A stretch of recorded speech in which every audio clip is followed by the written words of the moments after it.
send that recording.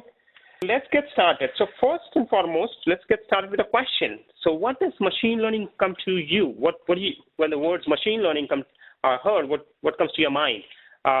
Just guesses, thoughts. How does machine learn about a day-to-day process? Okay, that's good. Can it incorporate intelligence? Okay, how can it incorporate intelligence? Any other thoughts? Anything, it could be just guess, don't worry. Anybody on the phone, if you want to chime in or put in the chat, you could do that as well. Unmute yourself and answer those questions, or put that thing, as I said, like make it interactive, get more engaged, the more the better. We are going to try to do not hands-on necessarily, I'll do the demo, but I think we'll try to solve a problem at least verbally together, and you will solve the problem. I'm going to quiz you guys, so be ready for that. Okay, with that, thanks for sharing a few of these things. This is the kind of official or more of a common definition which comes into picture. Most of the people take this as it is a mechanism that machines and computers are teaching based on some data and predicting for future. It's more of prediction systems. It's more of a wordy-based solution. I don't like those kind of definitions and examples. What I like to give a little more visual and very simple layman kind of definitions where everybody can understand. In this context, I like to just bring the conversation around comparing between traditional machine learning and traditional programming and machine learning. So how programming is done and how this thing. So let's take that example. In traditional programming, let's say we have initial data, X is equal to 1, 2, 3, 4, just simple numbers. And typically a programmer, whether it's a Python, Java, Scala, whatever technology programmer would be, he write a program. Let's say he was asked to write a simple program, write a square of this number, just to keep it simple, right? He's been asked to do that. He would write the program. If all works successfully, the output should be something like this, right? 1 becomes 1, 2 becomes 4, 3 becomes 9, so on and so forth, right? So that's what would happen in a typical programming world. But in the machine learning world, what happens, you start with the data, and actually you have some outputs. You have been provided some outputs. You have some results already present in for this case. And what is happening based on this data and other things? You see the data on the screen, 1, 2, 3, 4, and then it's 1, 8, 27, 64. What's going on? What conversion has happened? Is it right? Yeah. So it's a cube. As a human mind, we are very smart. Quickly we can figure it out and just looking at the pattern of 4 data points. If I put a data point, let's say millions of records, or thousands of records for that matter, I mean, then human mind just starts backing off, like, okay, there's a little too much to handle. Unless it's just following the pattern within 4 or 5. If you're not able to gauge in 10 or 15 numbers, we are not so efficient, right? Where the volume and the scale comes into picture. That's where machines come into picture. And with humongous amount of data and complex scenarios, it's very straightforward scenario. We figured out it's a cube of X, right? Once this result is outputted, so that's a completely opposite of what was happening in the traditional programming. We were given a program, we wrote a program, and the logic was told, and we wrote a program, and then we used it. In this case, you have the input data, you have the output data. Actually, that is going to figure out a program for us, a formula for us. We are going to use that formula and say future values, let's say 5. 5 will become what in this scenario? It's keep talking and interacting, 125. And I would love, I mean, I will make you talk. I think it's important to be engaged. The more you talk, I used to teach kids long back, so I think I use a lot of memory techniques. So it's important. So 5 become 20, 125. So that's a very, very simple example, but that's how these two are differentiated. We have traditional programming, where you write a program and you get an output. In machine learning, you have the output already, and you are kind of predicting, or the system is predicting, coming up with a program. So you've got a program, a model, algorithm, all are at a high level and just keeping it together. Is it making sense? That's a huge difference from what traditionally has to be happening. It's kind of automating the whole process in certain ways. So that's very high level. I know there are corner cases and things which I'm keeping away, but I'm like 50,000 feet high. Right now I'm keeping it at a very high level to just make sure everybody gets the point, right? So that's the first level of differentiation. Now machine learning has become very predominant in talks and discussions in many use cases. One of the very common examples, if you pick up any book, most likely is going to bring this example very commonly. and it's going to talk about this thing of a machine learning mechanism of defining. So let's say you have an email, which all of us mostly have, Gmail or Outlook or whatever that email. Before you start, unfortunately, opening your emails and inbox, you have something in spam. It's so crazy. I mean, if you go and you see your spam boxes, you'll say, what kind of things have suddenly showed up? I mean, all of the suddenly. But the Gmail server, the Outlook server, whatever that may be, has become smart over a period of time, and you have been filtered out so many spams, and they're not even coming to your inbox. They're automatically sent to those things. That's a machine learning mechanism. The machine and the servers are learning by themselves over a period of time, and they found. But occasionally something still pops up in your inbox, and then shows up, this is spam, and you help the machine. You help the engine by supervising a little bit and just saying, okay, this is a spam. You just tell them a little bit of that yourself, and next time onward, just learns more and becomes more smarter. So that's a very common example of thing. I've started giving you some definitions in words. I will go more detail about those in a little bit. For people who know, they figured out what I'm talking about. There are lots of use cases. There are lots of patterns. It's not like big data and machine learning specifically is a new thing. It's been happening for quite some time. The pace has increased. The ease has increased. The ease in the sense like I'm challenging myself for an hour to teach anybody, a kid of 10-year-old, then I'll make him like he will go somewhat good knowledgeable of machine learning. That's commoditization, which has happened now. I think that's a huge leap forward, which this investment is happening. But it has been happening, I think, as we were talking about fraud analytics, right? There are so many examples which were there, everything. We've been predicting weather for decades and so many years, right? It's all these are machine learning tools, but they are now become very predominant. There are interesting patterns which are coming on now, like self-driving cars, right? They're already being tested in the streets and everything. You can't fit a rule to define how to make a car drive. It has to think on its own and take decisions by learning the patterns and understanding. You can't say like, okay, I'm going to put a formula when a kid runs. And think, no. It has to be very much accurate, and it has to take the decision on the fly. You never know what things can come in front of you and what kind of situations, weather changes, traffic changes, anything can happen on the street. So there is a lot of learning with the self-learning driving car has to take care. So these are some of the scenarios, and these are patterns which are becoming very, very prominent in the industry right now. These are some of the examples of machine learning. Facial recognition has become very prominent and very strong, in fact. Facebook uses it so strongly. The other day, few days back, I got a pop-up from or message from Facebook like, oh, seems like you are on this photo. You want to tag yourself? And yes, absolutely. I was speaking on a conference, and they figured it out. Somebody took a picture and posted it, and somehow they wanted me to tag it. I think it's creepy, but it was right. It was predicting very correctly. So I think the technology does exist very much efficiently. And the top use cases, speech and natural language processing is very common. How many of you have Alexa or Siri or some Google Home at home? At least usually it's half of the people right nowadays have it, right? I mean, there is privacy challenges and everything. There is a whole thinking about, debate about it. I'm not going to get into that. But just the technology piece, it works. It works. It doesn't say, I did not understand what you said. It sometimes says, I do not know that answer. It's not mature to that level, but most of the time it does, right? Unless you're asking some crazy stuff, which people do, especially kids do. I have two kids. So my 7-year-old keeps on, he has stopped asking me questions. He said, Dad is done, right? He doesn't know anything. I think he just goes to Alexa and they keep on having conversations, and he's keep on asking like, oh, what is the hottest planet? How far is the moon? Which is the coldest planet? Which is all kind of things. Of course, I don't know. What do you expect me to know? But Alexa is patiently answering those questions, and they're smart. They figure out, oh, Alexa knows, so let's answer the things. Sometimes they try to get their homework done as well, right? So all of those things are changing. But the point is, things are already in place. Things are working.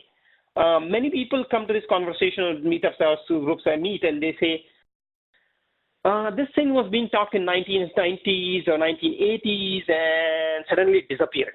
What happened, right? Is it going to happen again? People are still skeptical, and it's valid. It's okay. It's okay to be skeptical, to be question those things. Yes, it was. A lot of the algorithms technologies was happening a lot in neural networks and several other technologies back in 1980s and 90s. It didn't go anywhere. It just stopped living. Now, I think personally it is different. It's already happening. The fact that an Alexa kind of device can work and make decisions, it's super smart and efficient. It is possible. What has changed? I think that a few things have changed. The bandwidth has changed, right? In those days, if you were asking Alexa, you say, okay, I'll come back after lunch. I will give you the answers. Probably that would have been the result. And it's not a good place to be, right? If you're asking a simple question, it could have processed it. But if you said, okay, after dinner, tonight we'll talk about this thing. And that's not it. You want the answer to right now. I want to know the direction for that next, whenever this shop is open, or I want to do something around it. I want to do it now. We live in a world of instant gratification, right? We live in a world where you start typing in something into Google. After 3 letters, it starts predicting what you're saying. And many times it is right. It's creepy again, but they know so lot about what people are thinking, how they think. I think that's what it is. We live in that world, and the bandwidth has made it possible. The humongous amount of data which has been coming from machine, big data, and all of this revolution which has been happening for 12 years, we know all that, and then this is the next big wave on top of it. So these are some use cases, scenarios, thing. Any comments, questions so far? Every machine learning, the world going to change or scared? There are two camps. One is scared and one is very excited. Was you saying something? I said you were explaining so well. We haven't even started. But make sure we get the quiz and all those things right. Okay. So next slide. This is a slide, very interesting slide. I like this a lot. I think if you have kids, you should take this slide. I'll explain why. So how many of you know Gartner? Most of the people have in the industry especially architects and senior folks have definitely heard about these companies. Gartner is a company which kind of every year comes up with a bunch of reports. We'll be sending links and everything, but feel free to do. So what is happening is in this, Gartner creates a magic quadrant, something like a magic quadrant. It's 4 quadrants and says, oh, in CRM space, Salesforce is the leader, and so is a challenger, and all of that. It kind of predicts vendors or future, not predicts, it just gives a perspective of those companies in that sector, right? So that's a very useful tool to decide which company to go with, which vendor to go with. But there's also many more things Gartner does. This is one other thing which it does. It every year comes out with something called as a hype cycle. It's a curve which they provide, and it's a very interesting curve. It's a very fascinating curve if you think about it. We, in our life, go through this curve over and over every single time. Every day, every month, every year, we keep going over and over this thing. I'll explain why I say that. The curve never changes. The curve remains same. The points change. The curve remains same. Let's say you are excited about iPhone 10. Right? I think you heard about it. The new phone is coming. I think people who are at least Apple fan and interested in that, they are in the initial point. They hear about those rumors. There's so many sites which have the rumors and all of them going on. The buzz keeps on building and everything, and you're ready. You've ordered. You've got the pre-order date, and you make an order online and everything. And then you are just waiting for the shipping date, and the shipping date arrives. And then you open it up. And then you suddenly see there's nothing big deal about it. It's just a bigger size. I lost my home button. No big deal. There is usually a cycle of like after so much of anticipation, there is a drop. A huge drop usually comes in with like, okay, this is just bad. I think I wasted so much of money. I could have used the previous one. But then you slowly realize, oh, it's not that bad. It has a better camera. It has better efficiency. It is faster. It has better battery life. So things slowly start settling down. I just gave an example of iPhone 10. This applies everywhere. You have relationships, any book, anything you go through. Everything goes through this cycle. It's a fascinating curve. If you're going from a company, you're changing jobs, you think you're so excited and think, okay, it's just the same, which is going on again. So it's again and again which happens. So it's an interesting curve. In context of emerging technology, what this curve is plotting, if you look at the x-axis, it's talking about initially innovation triggers. These are initial points where 2 people, 3 people in the garage trying to do something which nobody else in the world has heard about it. For example, there's something called 4D printing, right? We haven't even figured out 3D printing. I mean, rarely people they have 2D printers at home, right? Everybody mostly has. But 3D printers are rare. There's somebody trying to figure out 4D printing. Like, what is 4D printing? There's 5D printing also. So all of this craziness is there. There's something called a smart dust. Right? It will be not smartphone, smart dust, like dust is flying around, a kind of a thing, and figuring out kind of a thing the molecules. So crazy stuff, right? Very early stage of invention. Nobody knows that. But as we progress up, you start finding things which you are more familiar with. For example, IoT. What is IoT? A lot of people have heard about it, right? So as it progresses, you hear common things. Blockchain. Most of us, Bitcoin, blockchain, something, at least we have some wrong ideas about them. right? We're not correct ideas, but we have heard about them many times. So as we move progress up, it goes, and similarity is more common. Our dear friend and topic for today, machine learning, is right on the pinnacle of it. If you notice, right in the peak of the whole hype is machine learning, right here, this blue, light blue color points there. And that's why pretty much everywhere you hear that. If you go anywhere, every small company to big company, any vendor, everybody's talking about machine learning. We have AI in our system. We have Mattress, which has machine learning technology built into it. All of that, right? There's so much of hype. And this is validated by this graph and this analysis, which Gartner is a very prominent company is doing it. So that's happening. What do you guys think? Is it a bad thing or a good thing to have a hype? And what's your thought? Thoughts. There are different thoughts. So I am pretty much optimistic as well. Like this, it's huge. I'm waiting for the days I have to stop driving. Like, no, I'm not interested in driving.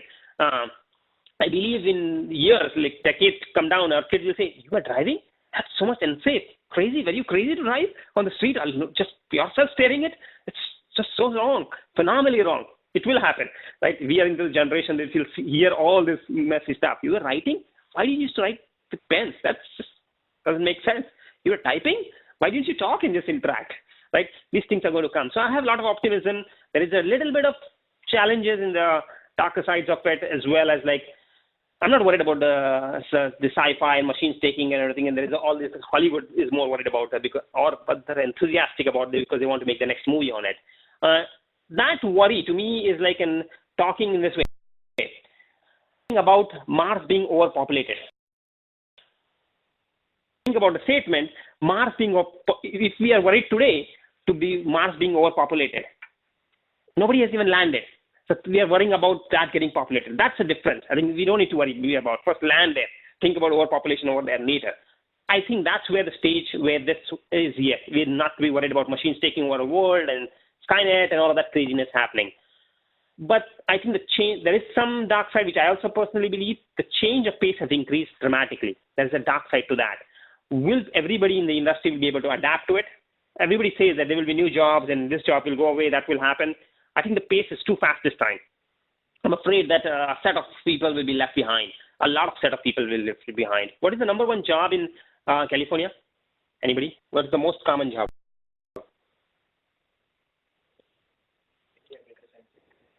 Thinking IT. I'm talking broader. Drivers. It's truck drivers, right? People who drive the trucks. That's very easy to automate. Actually, that's on the brink of just being cut off, right? What it does, once that change happens, it's not about the truck drivers only. But when the truck drivers drive, California is all straight, right? As in a lot of highways and straight kind of thing. So it's easy to do it. It's going to happen very often because those are mostly having goods and not people. So it's very safe, and unless it's going to hit some, but it's very much in line. All the jobs are at risk. Not only those jobs, but people who are driving night after night on the long distance, they stop. The motels and the hotels, the restaurants, all of those things, those businesses are going to have impact. So there is a lot of impact from various angles. So there is impact. It's coming. It's big. But worrying about machine taking over, unless you're wanting a sci-fi fiction movie, that's far away. So I'm just bringing my perspective. I think it's all optimistic and great things are going to happen with this. At least the enthusiasm, the investment, there's huge investment coming in this space. Huge. Google, Microsoft, any company you name it, they're pouring in investments like crazy right now. That's why it's exciting times to be in this. So that's in 2016. If you look the same curve in 2017, I haven't looked in. I should check in 2018. I hope it has already come out. I have not checked it, unfortunately. I should. And this is 2017. What has happened in a year later, machine learning didn't move much further. So it's still in the height. The curve and the thing is still there. There's also this legend in the bottom which says 2 to 5 years down, I think it will become mainstream. Mainstream meaning like everybody will be using. There is no question big deal. So if in this chart, if you don't see big data, I think we were talking in the beginning. So big data is not there anymore because it's not the hype. It's gone. It's become actually just good in a way because it's mature. It is like it's must have, right? We don't, at one point of time, if this curve was created before, there must be cars. Just driving cars would have been the novel thing. Oh, there are cars, right? Ford has invented the car. and then it went away. Now putting the car over there is like, are you crazy? Are you kidding me? Or microwave for that example. Like it has happened that it has gone through the hype cycle. Oh, microwave, you can popcorn at home? That's crazy. Or heated something at home. All of that can happen. So it goes away and it passes out. So machine learning is still on the hype, but it's becoming household very soon. So that's 2 to 5 years. That's what we're thinking. We'll share this content with you folks, so you'll have that access to that. We'll share the recording as well, so don't worry about that. But I think it's a great slide. If you're thinking about where you should invest your time for next 10 years, your company should invest, your kids should invest, this is a great slide. It's one slide or two. I look forward for that. I think it's a kind of direction. It's a very useful tool from that perspective. It's not going to be perfect, but it gives a reasonable direction. Okay. With all that hype and buzz, pretty much every company is convinced, giant, that this is the thing which you have to do. Otherwise, you'll be disrupted completely or become dinosaur for themselves. So pretty much company is trying to come up with some packaging or offering from machine learning. Amazon, for example, has on AWS, have a machine learning offering. I was just watching around 2015, later part, second half, like Amazon announced. Weeks later, or maybe weeks before, Google announced that they are going to open source their machine learning, which they've been using for years, TensorFlow, and that is open source, free, available. It's like a war. Like everybody's just trying to beat each other in time over there. Microsoft has been late in this game. Azure and Microsoft came in a little late, but I think the way Satya Nadella has turned the company around, it's a phenomenal job. It just saved the company from being dinosaur, literally. That's my personal opinion. But it's come pretty well. I'll be using, if time permits, using Azure for the demo because it's very drag and drop, very much drag and drop. For such conversations, it's ideally fit. Even for a starting point, I would think that is a more better fit than other things, but we'll talk about that. If you come from the big data world, there is Spark, which is the general purpose processing engine, the best ecosystem component right now, and it has a machine learning offering. It has a piece of library which is called MLlib, which you can use also. So depending on what you are doing, most of the companies, bigger companies, or who has a lot of data, maybe going on the Spark, but those are different options which you have. Then people do through Python. That Python has a series of libraries like scikit-learn, NumPy, and all of those, and it provides the capability to do that. There is a group of people from the statistical background or mathematical background which use R. So there are options. I'm just trying to say there are various options. There is not one way to do that, right? And there are other ones like Mahout in Apache and everything. So, but as you notice, everybody is trying to take part in this because it is the next big thing, and that's what is happening, and there are various ways to go around it. So that was a little bit of background. I'm just going to go start getting into the content, the concepts now. So pay attention because you'll be asked, quizzed in a little bit later. But any questions before we go there or comments so far? Watson, yes. So there are many. So what I have written is like some big players. Why not IBM Watson? I hear from people in IBM or some people who have left IBM like Watson does not exist. There's nothing called Watson. It's IBM is not doing great. IBM is not doing great on those fronts. So I mean, but they are there. You see more of the CNN ads, that's all. They're not the pioneers there. So I'm not sure whether we are at the right point to ask this question, but still I need to put on answer the conversation. Just wanted to understand if you can just tell me about the differentiate about machine learning, deep learning, and facts. Not right now. We'll do that. That's a very common question. At least one person would ask that question in the way, in somewhere in the conversation. Let's hold it. Let's understand one of them. Then we can talk about other things. Yeah. Perfect. Yeah. No problem. Any other questions, comments so far? Let me look at our friends in the chat if they have anything. Gartner reports a lot. Great. Yeah. Training machine learning. Good thing. Perfect. So people answering questions and comments. Yeah, I'm not looking at the chat instantaneously. So that's why if you want to unmute and ask, that's welcome. Into concepts. Again, my approach is very layman. I try to keep it simple. My goal in life is to simplify. Till it is not simplified, somebody has not done their job, right? Which is like, for example, the phone, right? There were a lot of attempts to make smartphones. Till the point it was simplified by Apple, it didn't become to the mass scale. So simplicity is the key.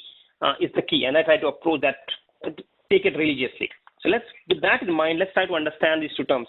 The first, or what happens in many meetups or conversations which you go and they immediately jump into algorithms. They start talking about all kinds of algorithms and math and everything, and people start trickling outside the door and just running away after 10 minutes or 15 minutes of conversation. I hate that because it's not right. Just bring in everybody together.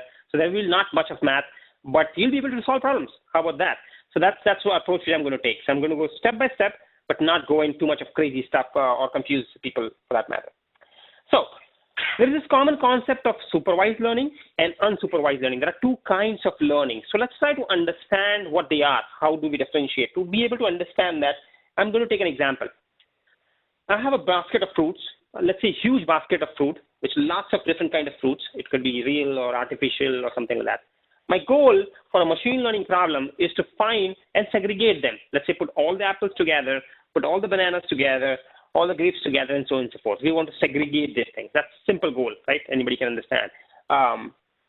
So to be able to do that, I need some help. And I call upon the smartest people on the planet, right? I call them to help me out, and I call the kindergarten students because they're the smartest, by the way. All right? The brain activity is like so much fast.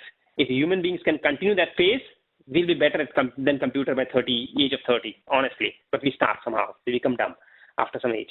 We stop that progress. And they're very fun as well, right? They're very excited to do anything. If you tell them to do this, they will be running around. They won't question. Let's do it, right? They're all excited about it. So they do that.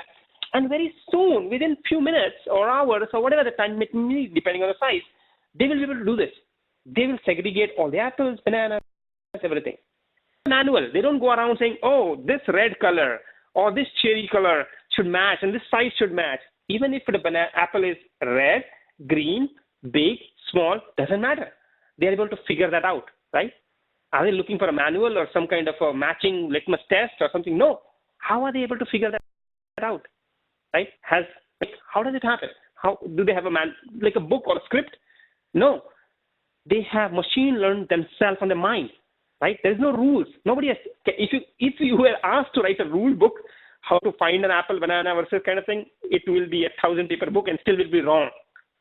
So it's just not practically possible to program this, I'm trying to say, right? Traditional programming cannot work. You cannot say color this and this, size this and this leaf. No, it's not working. It is very hard, and most of the time it will be wrong. It's just 3 fruits. There are hundreds of fruits, right? So it's going to be hard. But somehow they have this trained data in their head. Somehow it has got there, right? Whether it is YouTube videos, books, parents taught it, market, wherever they got it, I don't know. Nobody knows. Nobody has figured it out. But they have this trained data, which tells them the answer. They have the answers in their minds, in their head, already filled in. When you have an answer or you have the trained data, that is called as supervised learning. Okay, so that's it. Let me finish the other side and you'll get a better picture. Let's do the same exercise, right? Let's do the same exercise. This time I'm not calling the kindergarten kids. Let them have their fun. We'll call somebody else. We'll call, let's say, aliens from other planets, right? We'll call somehow aliens from other planets. I'm making 2 assumptions. Aliens do not have fruits, right? Lucky us. I'm assuming that they don't have any fruits on their planet. And they are not colorblind. Who knows? They might be, right? So I'm just making those 2 assumptions. With those 2 assumptions in mind, I give them the same task and they try to attempt it and do it. This is what they end up doing. They just, okay, all these things are red and all these things are green. They do this thing. It is okay. It's not what I wanted. It's somewhat useful. There could be some use of that, but it's not what I wanted because there was nobody who taught them this. That trained data was not there in the head. Those answers or somehow that knowledge was not there. So whenever you do not have the trained data or those answers, that is called as unsupervised learning. Very high level, but I think that's simple concept. Making sense? Any questions? So those are 2 broad level concepts, supervised learning, unsupervised learning. Basically, supervised learning is when you have the answers. And these are more of the, I don't have the answers. I don't know. I mean, I'm going to figure out and let's see what happens. So those are 2 big broad categories. This is the verbiage, the same wordy slide it was, and I just thought it's better to put in pictures. So I did that, and that changed. So that's the first level. Now let's move to the next level. So after learning supervised, unsupervised learning, let's go to 1 more level down. And then there are 3 kinds of techniques in super learning. That is called as classification, clustering, and regression. If you notice what I've done, I've marked red the first 3 letters because, as I said, I use a lot of memory techniques to help you out, to remember things. So we are going to call CCR, and you will repeat what CCR means. CCR means classification, clustering, regression, right? I'll ask this 3-4 times, so you have to speak. So these are 3 different techniques. This is the next level from supervised, unsupervised. There is classification, clustering, and regression. Let's take a few moments to understand that, okay? While I'm on this slide, I'm only going to say that clustering is unsupervised learning, okay? Just remember that. Don't say the opposite. That confuses your mind. Never say the opposite. Clustering is unsupervised. Clustering means alien. Whenever unsupervised, aliens, bring aliens from the other planet. So clustering is unsupervised. I'm giving you answers or hints in your mind right now. I'll ask those. So let's see how many, if you pay attention. Next one. So let's understand each of them a little bit. Classification. So classification, the literal word or definition means the classifying things, right? We're just classifying and putting in different buckets in some sort of thing. To do that, I'm going to use something called as a decision tree. It's a tree of questions, like if you've done programming or pseudocode, algorithms, something like that. You've seen some form of this already. Like, okay, you ask a question.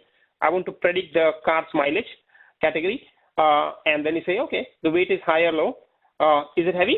So yes, then it's a high mileage. If no, then you ask another question.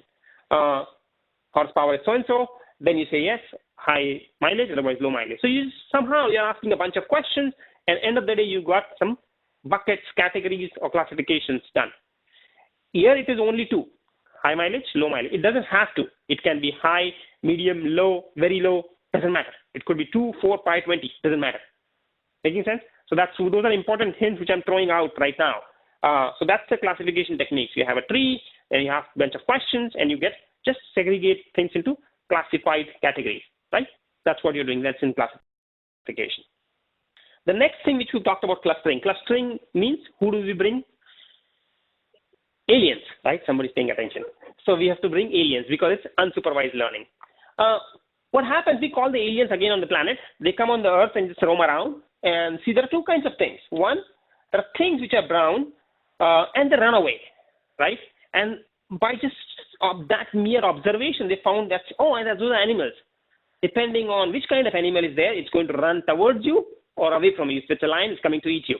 If it's a deer or something, it's going to run away. So it's running, right? Running if you go and do something around it. There are other things which are mostly green color, and they don't run away. They don't know about animals and planet, but just by seeing this observation, they have made this clusters, 2 different clusters of animal and planets. They did not have that answer. Nobody told them. I'm assuming again, they don't have animals and plants maybe on their planet and kind of thing. Without that knowledge or trained data, they were able to figure out these 2 categories, clusters. Making sense? So those were very high level. We're keeping very, and you don't need to confuse your mind. Keep it at a very high level, simple, and we'll go forward with that. So that's what clustering is. The last on the list is regression. Regression, this is a chart. If you have kids, you know what this chart is, right?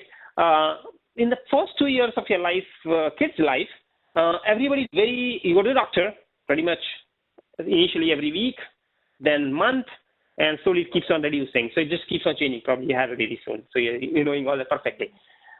For the first 2 years, after that, nobody cares. Let the kid do whatever they want, right? So it just starts. But when you go to the doctor does a few things. They weigh the baby, the height, weight, head circumference, several of those measurements they take. Once they do that, and then give you a chart, and then you go home and you get worried. They tell you like, oh, your baby is, here it is. They have plotted your baby's points after 1 year or 2 years, wherever they are. And they say at the age of 18, your baby is going to be 72 kgs or 152 pounds or something. They're predicting something. And then you get worried, oh, no, my baby is not doing well. I have to feed more. Right? That's what happens, or the opposite. Mostly it is the feeding more happens. So that's what happens. What they're doing, they're taking historical data from sensors and other information that they have collected, and they're plotting and giving you a prediction, which is percentages. They're not predicting perfect, right? They're not guaranteeing. You cannot go back and sue them. There's like 50% chance, 75% chance, everything. This is what they do for height, weight, all of these things. So regression in a certain way is a line. It doesn't have to be straight. It is a kind of a line which is giving some kind of prediction of exact values. It's saying 72 pounds, 5.3 feet, right? It's just exact value. Previous what we were doing, plants, animals, high mileage, low mileage. This is not doing that. If you need exactly something, you need regression, right? I'm giving you answers, and we'll see how you guys do later. So this is the only technique which gives you actual values. exact values, this much age, this much height, this much, whatever that may be, exact values. Making sense? Yeah. So these are 3 broad techniques which we learned. So we learned what? Supervised, unsupervised, right? And we learned CCR. What was CCR? Classification, clustering, and regression. Perfect. So you guys are remembering all of that. After that, the world goes crazy. The next level of that, each of those have series of algorithms, right? And math, and then there's something called random forest and logistic regression. We know black forest, right? It's a nice cake. But random forest, what is all this nonsense? So it starts blurring and confusing. What I'm going to do, we don't need to go to that level, especially in this kind of a conversation. It's 1 hour, 2 hour conversation. It's too much to do that. But without going that, we're going to try to solve a problem together. Okay? So we're going to try to see if we can solve a problem together. I'm just showing those names so that you know that there are algorithms to the next level. So this is a better level, I think, at least it is. Understand supervised, unsupervised, then understand the CCR categories, and then go down and understand the algorithms. So step by step you go, and you can achieve whatever you want to achieve. So with that in mind, what I'm going to do, this much is enough to get us started. So we have taught you a few basics. I've given you the answers. I'm going to see if you come back with it and try to solve a problem. So I'm going to paint or explain a problem for a client, which we did in a real life, and we'll see if you guys can solve the problem. I'll give you some more tools also in a little bit. So we'll try to do that. So let's try to paint the picture. This is one of the very, very common, I think you mentioned as well, very common scenario which companies try to do, right? Because every single company has something called as customers. And they want to know whether the customer is happy or unhappy. Why do they want to know? What's the use of finding that? Customer retention. Right? Customer retention, what else? That's one big piece. What else? Make grow their business. So continue their business. Right. So growing repeat business. Yeah. What else? Predict revenue. So many things, right? Actually, it's a foundational bed of data. Once you have it, you are very powerful, right? Amazons and Googles and Facebook, they want to know about us as much as they can. Why are they selling those Alexa dots? It's such a superior technology for $20, $30. One-time payment done. It's at a loss. They're selling it as a loss to get your data. Why is Google giving us Gmail free? To get our data. Facebook has nothing but our data. Otherwise, it's a sell. What is there? Right? So they're all trying to get the data and understand us better. Every company is trying to do that, understanding customers somehow. And it's very, very useful. One of the use cases is retention, as you pointed out.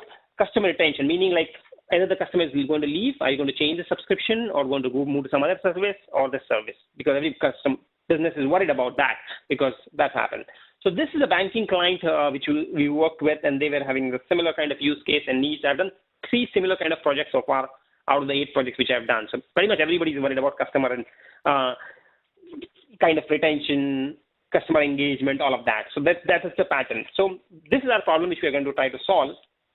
And this is what the actual picture of a whiteboarded screen, which we attempted how to go. Actually, this was taken as a hackathon in that company. Initially, they started with a hackathon, come up with ideas and try to solve it. We did that 2 days, 48 hours, do whatever, don't sleep, whatever you want to do it, and come up with a solution. So we came up with this idea, and it was taken as a whole initiative, taken to a whole new level. So this, I'm just going to paint a little bit of that understanding. So basically, we have talked about different customers, C1, C2, C3, they may be actual names. And then we thought about coming up with some scoring mechanism because it needs all math, right? Machine learning and machines are all about math and binary, 0 and 1, 0 and 1. They want that more so than anything else. So we needed some kind of mechanism. It's just kind of an arbitrary score. Think about a credit score. Select some number to evaluate you versus you. It's otherwise so vague, right? To compare people. I mean, especially for machines, it's very hard. So just to compare, like that's what credit score is about. Oh, this person has so much credit card, give him $1 million. Otherwise, now you're not getting approval and those kind of things. So it's just kind of arbitrary. And then, by the way, there are many, many scores. We just know about credit scores. Companies keep engagement score, satisfaction score, affordability score. There are so many scores about us, which companies have. They build models already. But just that we don't know. They know about us, but we don't know. And they don't want to share. I think at this point, there is no bureau which is trying to solve that. To be able to do, there is one critical piece, which is domain knowledge. I think people underestimate the value of domain knowledge. Understanding the banking industry. If you want to predict something in the banking, you know that. If you want to predict something in the health industry or do something, you know that. That's a huge piece, which I think is getting underestimated right now, but you have to play a very important role. So we checked with the subject matter experts in that banking industry. They said, okay, come help us to understand when the customer leaves or when the retention can be, what are the main attributes to understand that. They gave us 40 different attributes. We said, no, we have only 48 hours. 43 attributes in 48 hours is quite challenging. So we are going to shorten it down. We're just going to keep it 5 of those. So we use some logic, basic starting points. Let's say last check-in. When you last check-in. Last check-in means whether they went online to a website, they went to the branch, they withdraw money from anything they did. They touched the bank, engaged with the bank. In last 1 week, no, they are engaged, heavily engaged. 1 to 4 weeks, they're less engaged, less points. Little more delayed, and they've not touched for 6 months, they're probably going to some other bank. Something is happening, something to be worried about. So it's like a basic initial hypothesis or rule which we put together. This is not sophisticated, not correct, this is the starting point, right? So that's what we put in together, and we were based on those numbers and kind of thing. There will be numbers which will be predicted, and summed it up and all of that logic will happen, and there will be indicators which we thought will create, traffic light kind of indicators. Red means at risk, orange maybe, and green is happy customers. So because once you know that, these two pieces are very useful, but at the same time, they don't do much. So if you go to a CIO or CEO and say, out of your customer base, 60% of your customers are going to leave, they're red. He's going to panic, that's all. He can't do anything much, right? It's just a panic which you've pushed. The real value is this. What do I do with that? Okay, how do I fix it, right? Everybody wants to know the recommendation. What are the actions they can do? And you can build that on top of because you know what the pain points are, how these attributes were rolled up. Okay, this customer did not get the discount. This bank did not have an ATM in this particular sector. People have to drive for 4 miles. They don't like it, right? All of that. This bank does not have a mobile phone app so-and-so, or their online deposit thing doesn't work. So whatever those reasons, you start getting patterns. So you start fixing that and say, this would help, these things will help the customer to become from red to maybe green or something like that. Or if there is a customer which is green, now you know the customer, this is green. This is a happy customer. So you can probably ask them referrals. You can ask them to cross-sell. You can sell other things to that. So that's a very useful tool. So that was our model idea. This is some of the more of the not architecture, but a flow of how data is flowing. It's coming from brick and mortar and digital information, going into a centralized repository in the world. Big data we call as data lake. So it's a centralized place where all the data is placed in. It's not a technology, it's just a concept where all the data is brought in from all these different places and kept in one single place to have a customer 360-degree view. And then you build some model on top of it, some machine learning model, predictive model. And once that is built, you can use it for different purposes on top of it and build some action items on that. Once that is built, you can use it in any channel. You can use it on the call center. You can use it on the app, website. Once you know the customer, you want to send the similar kind of messaging across different channels, whether it is coming from the branch. If you know to go to a branch, they first ask you, if you go to a teller, they ask you to swipe your debit card, right? Why do they do that? Because as soon as you do that, they look at the screen. Immediately, the eye focus there because they get all this information, your score, your this, your money, this, everything starts popping up. And then typically the next reaction is, oh, if you move so much money from your your checking account to savings, or you do an FD, you save money. That's very good because all the data is pumped in front of their screen. So they're just getting knowledgeable about that. So that's what is happening. So this is what we predicted. We came up with this understanding and system for that. These are some other under the hood things which we in the data scientist team, which we engaged together, did. I'm not going to go in details about that. But we will try to go with this. So we are going to try to solve this problem using this kind of a thing. So what I have taught you very little for now, but you'll be surprised that you know a lot to be able to solve a problem. To be able to do that, I have this something called the cheat sheet. I'm going to give you a cheat sheet, which is called as machine learning cheat sheet. There are many of them in the industry and market. I think I like this one with Azure. Somehow Microsoft has removed this one and put a bad one out right now. The new version is bad, actually, in my mind at least. This was awesome. So when I looked at this one, I felt like, okay, wow, I have been talking about this CCR thing for some time. It's all mapping perfectly here. What is the first C? Classification. So we have here classification, 2-class classification, or multi-class classification, but it's all classification. This whole right side is classification. Then next C was clustering. In this corner over here, you see clustering. Last R, Regression. Pretty much everything is covered except for this anomaly detection. It's anomaly anyway, right? You can remove it. So I have not touched that. But pretty much everything is covered in this thing. So I thought, why not take this and take my knowledge or teaching for the CCR and try to see if students can solve the problem, right? So you are going to solve the problem for machine learning. And to be able to solve the problem, the number one thing is you should know the problem. What is the problem you're going to solve? What is the problem statement? Which we just talked about for that particular blanking client. So that we are on the same page, because if you're finding different problems, we're in trouble. Increasing customer engagement. How? How are we increasing the customer retention? By making them happy. Making them happy, or first of all, identifying whether they're happy or not happy, right? First, we need to know whether they're unhappy. Maybe they're already happy, right? Why do we making somebody unnecessarily wasting your energy trying to make somebody happy? I mean, you should make them even more happier. That's a different story. But so that picture of the two folks, one grumpy person and one very happy flying person, that is what we're trying to solve, right? So it's like we're trying to find happy versus unhappy customers. Is that a simple and understandable goal, right? We're just trying to find that. Take any customer and say happy, unhappy, happy, unhappy. That's it. Nothing more than that. But that's very powerful. So we want to do that. So to be able to do that, let's start with this, the starting point. So I'm going to ask you questions and you are going to answer, and we'll see where we go. So we start with the start point, and then we go into this question decision point, and we ask a question. Are we going to predict some data points? Are we predicting something about the customer? Yes, right? It's going to be blurry. Sometimes people get confused. No, we're not predicting. We are doing this, but in fact, we want to what the goal of the company, any company would be like, if I get a new customer or this kind of pattern customer, I want to find whether this customer is going to be happy or unhappy. Right off the bat, even if they just join. So that's prediction. So yes, yeah, you are right.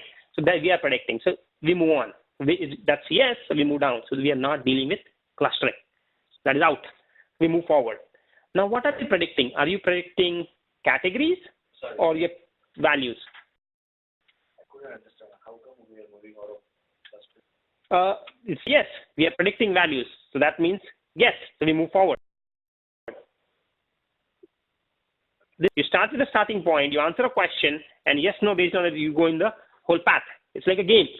When it comes to a value prediction, it's either a classification or... So let's not frame it that way. Let's hold on. Let's go through the exercise. I think we can. Okay. So because it will break the rhythm. So if you can hang on with that, and you'll get it. So it's the starting point. We said we are predicting value, predicting something. Yes, you said yes, right? Predicting. So if it's yes, we move on here. So now we are moving forward. Then you ask another question. The next question to be asked is either we are predicting categories or values. Right? Yeah, we are predicting categories.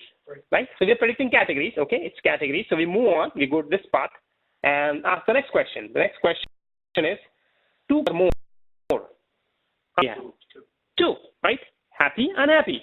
Those are two categories. So we got two. So we move in here. We come down here. So with all this, you reach to this point. You have reached to a point class classification. Is it making sense now? So we just keep on answering and we reach to where we want to, which problem, how are you going to solve, which technique we are going to use. So this is just to know the customer is happy or not. Correct. So we are trying to find customer happy. That's it. We're not going to try to model all of that later. No, nothing of that. What do with the customer? That is the next step. Okay. First, you just identify. That the machine learning only does one specific thing, and that's the key to the answer, which are deep learning and artificial intelligence. I'll cover that later. But machine learning is one-point solution. It tells you one thing. That's it. It's trying to do one thing. And in this case, it's telling you whether you're happy, unhappy, or your customer is happy or unhappy. So with that, by just answering this question, so you guys did awesome. So that's what we were needed. So all the points which we were saying, you remember that. And we reached to a point, kind of two-class classification, right? You guys answered my questions, and we reached to this point. So now we know that to solve this problem, we need two-class classification technique. Just to reach the algorithms. I didn't teach you that, right? And I think that is a little tricky and beyond the scope of that which algorithm. The good news is this algorithm which you use, you will be right. The question is how much right. Right? now you have reached to the, you have a job opportunity for a weatherman. You can become a weatherman. You know a weatherman?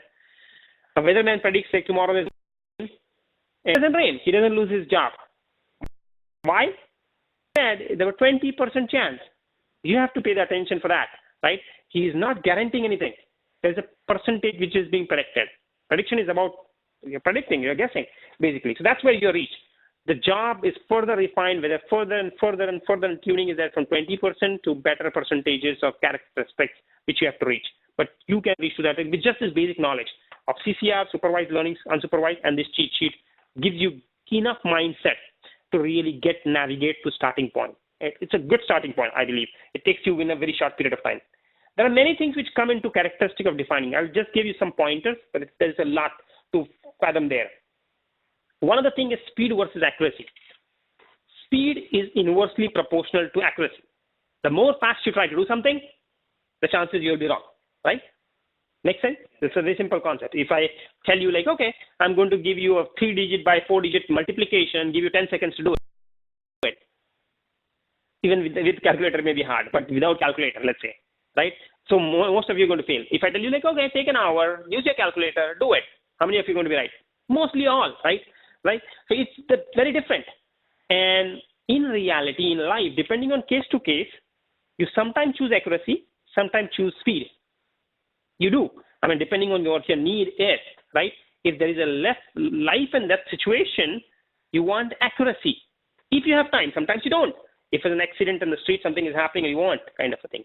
If I'm just predicting whether this transaction which you did in the bank is fraud, right? I mean, it's okay if I'm wrong. It's nothing, nobody's going to die, right? I mean, there's going to be an impact. There will be loss of money or something. I'm just trying to say how the stakes are different. And depending on your need, you may sometimes say, I will choose more accuracy versus more speed. That's one parameter. There are many other tweaks which you have to do and refine that. But the big picture is like you can use this technique of CCR, which I've shared with you guys, and reach to a good logical point and everything. I'm surprised that many data scientists also do not have that kind of thing. They immediately jump into algorithms and math and kind of a thing, and it's like simplistic picture was lost somewhere there. So that's what my goal was, to really bring you up to this basic level and try to solve this problem, which you guys did perfectly fine and answered that thing. Any questions? Now, first, before we move on to the next part of it, let's take any questions or open to the conversation. Chat. So let's go with the demo. Before I get into the demo, I want to cite out some examples and again test the knowledge of the group a little bit and just open your eyes for this something. Now, this is a website which is created, howold.net. What this is trying to do is trying to predict the age of the person just by the picture. There's no other information. Just by looking at the picture, you're going to predict the age of the thing. So we're going to play a game. Let's guess the age of the person by seeing this. If you can predict the right number, who gets the closest? Let's see that. Okay. Yes, there's nothing wrong. 35. 50. 42, right? So it's just different numbers. So let's see what happens. So you can use this and click on this, and machine learning is going to try to predict and say the age of the person, right? So this is what is happening. So we got 35. Let's try 36. So 35 was more close. So let's try to do that. What I've been told, do not try to predict the age of a lady. It's very impolite. So I'm not going to do that. I'm going to switch on to some other graph. Let's try to be a little different. Let's, if you don't want to do the lady, that's fine. But what's the age of the guy and the kid, or maybe the lady as well? Let's guess quickly, all three.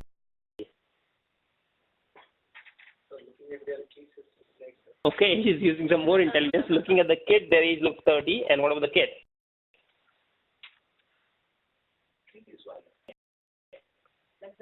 10 year, okay, being more precise and accurate, okay. Let's check. So it's 2 years, 25, 29, right? You actually can apply your own photo. So there is an option, use your own photo. So you can upload your own photo or take anybody's photo for that matter and apply. Do you think this is perfect? Right? Perfect, right? It's a prediction, it's a guess, and there's trending. I mean, in fact, what you could do is like, let's say this guy, if he removes his glasses, the image is going to change and his age is going to be predicted less. I mean, when it's going to shave and the facial hair, it will reduce. It's just looking at data points, some kind of, it's not rules, it's not looking for exactly these points and kind of a thing, but it is, right? All the factors which you add up, that adds that. It's not perfect, but it's kind of a very fascinating way of thinking just the image and you're trying to predict the age, right? That is possible. Now, the question on the quiz is, what technique do you think this is using?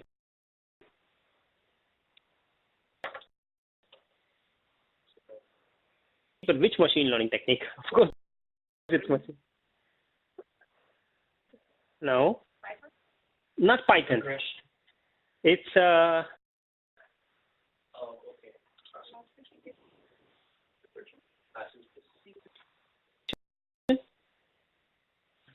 Combination of so many inputs. Accuracy. it's actual values. It is not saying old, young. It's not doing categories. What did the regression is the only one which gives you values, 36 age, 25 age, right? So that's what this is. So the power of CCR, which we have taught you, if you keep remembering that, it's very powerful. You start understanding a lot from these pieces when you start thinking very common sensical. So don't try to overcomplicate. Keep life simple. So this is actually a site which Microsoft has built to showcase the machine learning capability. And when you look behind the data, what would be the data? It's images and some numbers predicted out, right? The input is images and algorithm will come out, and then finally you start predicting numbers. And this website and all this, an app and all this thing is just a fancy thing on top of it. The real magic is that algorithm and that machine learning technique which is there, which could be very layman. It could have been image so and so forth, and this is the age. It could be that way. It's more than made a little fancy, a little more usable by putting an app. So that's immaterial. But it gives you a perspective what you can do. Similar kind of things. There's another one which is there. What dog? So if you're a dog fan and you want to find different kinds of dogs, so you could use that. So it just predicts which kind of dog this is. Anybody dog fan, lovers? Career? Anybody else? Yeah. So, I mean, this is again a point like looking at the data.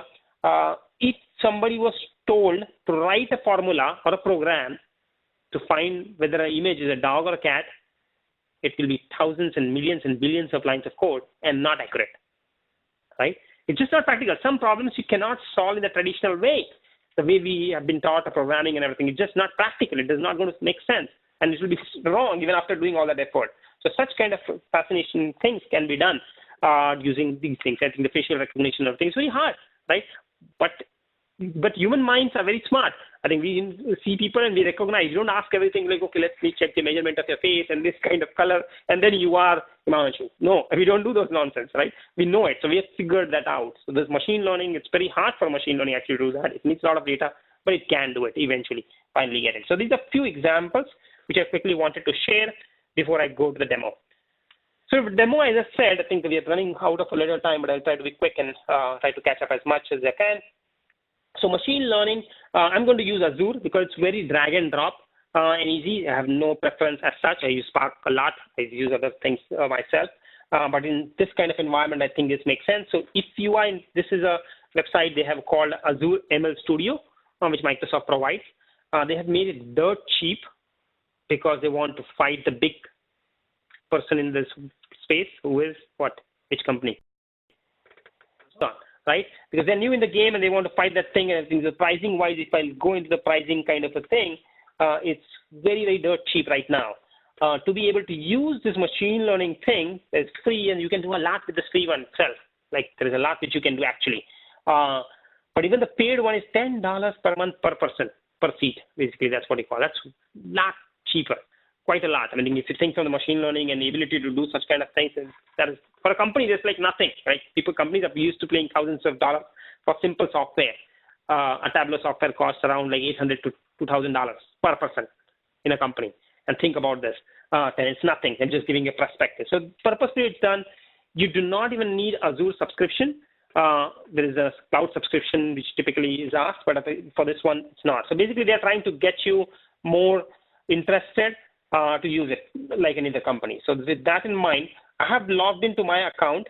I have an account, and I've created an account. You can create a free account, and I've logged in. I'm going to use that for the demo, and I'm going to doing that demo in this kind of environment. When you land it up here, you come into something called as a Azure Machine Learning Studio. So what I'm going to do, I'm going to take a scenario and talk through it and explain that. So when you start that, you first have to come to this, which we call as experiment. This is a Microsoft terminology, which they call hypothesis experiments. You get a blank canvas. You can put your experiment name, any name which you want.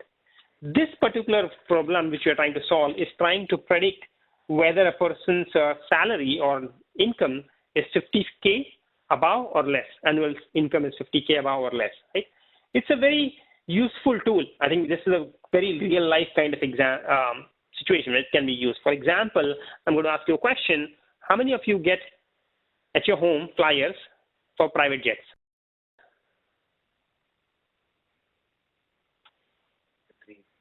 You think, why? Why don't we get that? We get flyers for Subways, for Home Depot, whatever, Chipotle, all of that. Why do we get those and why not these things? I mean, I'm sure some people are getting it. So I'm not trying to categorize or do anything nonsense here, but you get my point, right? What's happening? Why? Why are we not getting the flyers for that private jet?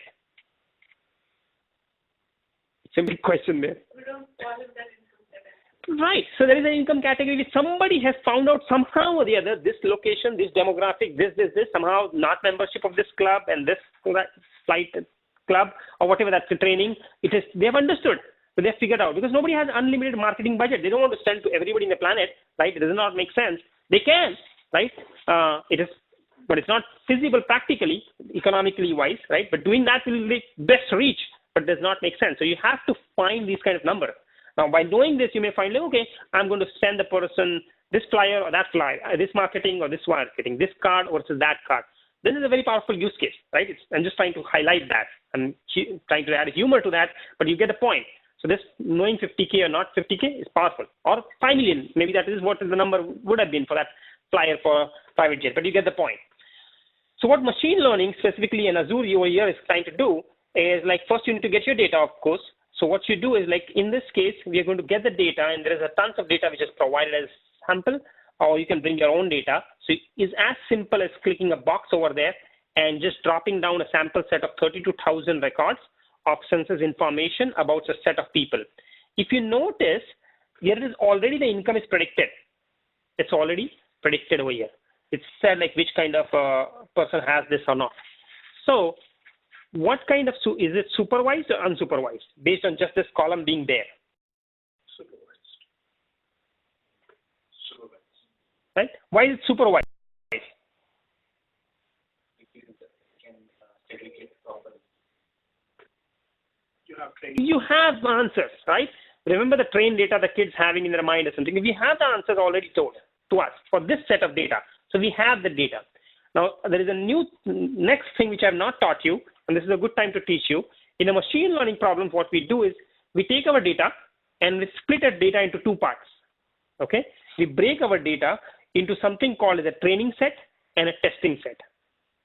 So out of the 32,000, let's say in this case it's done 70-30, 60-40. There's no magic number like this percentage has been. You have to take a set of data set and train your model, create that formula or math algorithm, whatever you call that, the formula, the cube which we talked, fx is equal to something, something. We have to find that formula, and then once we have that formula, we are going to check with those remaining 30% and say, oh, let's see this formula, and then look at the answer. Let's flip around the answer and say, oh, my model is doing right, or my model is not doing right. So that's a way of segregating my data and then creating a model on it and then testing the model. So we call that as training data and testing set. So we break into that, which is called as splitting the data set. That is pretty straightforward as well. In Azure, in this set, we have something called as a block called split data.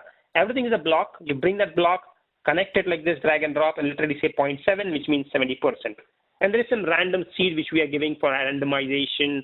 How that 70% is going to be picked, I'm going to give that some kind of a seed starting point. Now, this is the main part, or at least people think this is the main part. that scientist, machine learning is all about algorithms. So finding the algorithm, how to use it, right?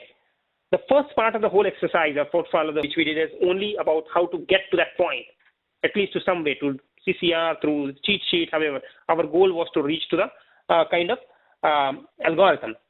This would typically be done by data scientists, some subject matter expert, all that knowledge, and they will say, oh, let's use 2-class boosted decision tree. That's an algorithm for classification. And there are 2 categories, that's why it's 2. Higher than 50K or less than 50K, that's 2 kind of a thing. So that's what somebody picked it, right? I think I'm not going to spend now time how deciding this thing. That's what the first part is there. And now let's try to go and pick that. So we'll go there, again, pick up from the list of blocks, and we'll name that algorithm. We'll drag and drop and put it there. That's the algorithm which is using. I'm not coding anything. Everything is being drag and dropped. So when we train the model, there's another block for training the model. We connect these things, and we're going to train the model, and we're going to create a new field. It should be called as predicted income, but here we're saying income. So this is a new field, which we say, okay, do this thing and tell me what the income could be. Predict that income. Now, to be able to do predictions on top of it, then we'll have something called as a score model. So we'll take another block, and then we'll have evaluate the model, right? We have the training set and the test set split up, and we'll score the model, and then we are going to evaluate the model on top of it.